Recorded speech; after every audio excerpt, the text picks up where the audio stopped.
Friends, బెండకాయ fry ఎలా చేసుకోవాలో చెప్తున్నాను. టేస్టీగా బాగుంటుంది. ఒకసారి ఇలా ట్రై చేయండి. దయచేసి మా ఛానల్ సబ్స్క్రైబ్ చేయండి, లైక్ కొట్టండి. బెండకాయ ఫ్రై ఎలా ఉంటుందో, టేస్టీగా బాగుంటుందో చేసుకోవాలో చూడండి. వీడియో మొత్తం చూడండి, ఎక్కడ స్క్రిప్ట్ చేయకుండా. ఇగో బెండకాయలు చిన్నగా కోసుకోవాలన్నమాట. ఇలా చిన్నగా ఆల్రెడీ పచ్చిమిరపకాయలు, ఉల్లిగడ్డలు కోసుకోవాలి. ఇగో నేనేమో కరివేపాకు, ఎండుమిరపకాయలు, కొంచెం శనగపప్పు కూడా తీసుకున్నాను. ఇదిగో శనగపప్పు, కరివేపాకు, ఎండుమిరపకాయలు, శనగపప్పు. ఇగో ఇలా బెండకాయలు కోసుకోవాలి. ఆల్రెడీ పచ్చిమిరకాయలు, ఉల్లిగడ్డలు పొయ్యి మీద వేసేసి తాలింపు వేసాను అనమాట.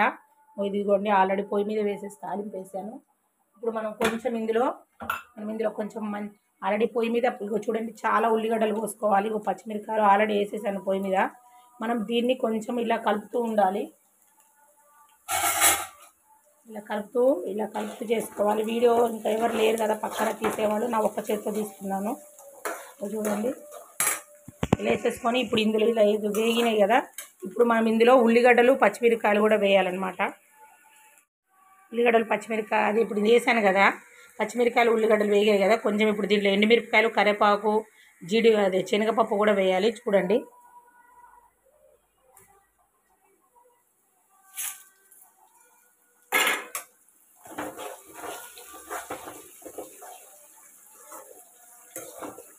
వేయాలన్నమాట.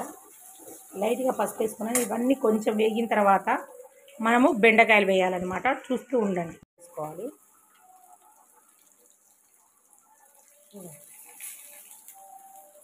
ఇలా కలుపుతూ ఉండాలండి, ఎందుకంటే మాడిపోతూ ఉంటుంది. మనం ఫ్రై మంచిగా టేస్టీగా కుదరాలంటే కలుపుతూ ఉండాలి ఎక్కువ సార్లు. ఎందుకంటే కొంచెం ఒక్క నిమిషం ఆలస్యమైనా కూడా మధ్యలో కింద మాడిపోతూ ఉంటుంది. ఇంకొంచెం వేగిన తర్వాత అప్పుడు మనం కారం, ఉప్పు వేసుకోవాలి. చూస్తూ ఉండండి. నేనైతే ఇప్పుడు ఎల్లిపాయ కూడా దంచి వేస్తున్నాను. మనకి ఈ బెండకాయ కర్రీలో ఎల్లిపాయ కూడా దంచేస్తే చాలా బాగుంటుంది.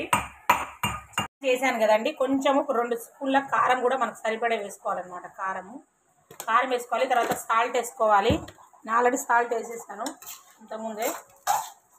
వేసాను. ఇది వేసిన తర్వాత మనం ఇలా బాగా కలుపుకోవాలన్నమాట.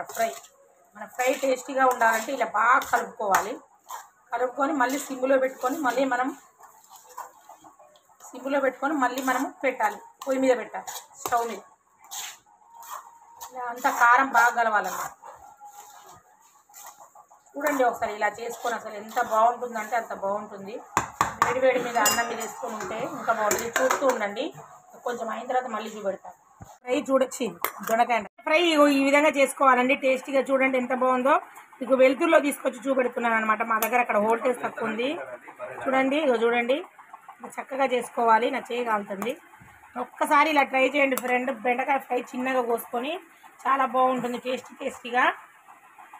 ఓకే, మా ఛానల్ మాత్రం సబ్స్క్రైబ్ చేయండి, లైక్ చేయండి, స్క్రిప్ట్ చేయకుండా వీడియో మొత్తం మాత్రం చూడండి ఫ్రెండ్స్.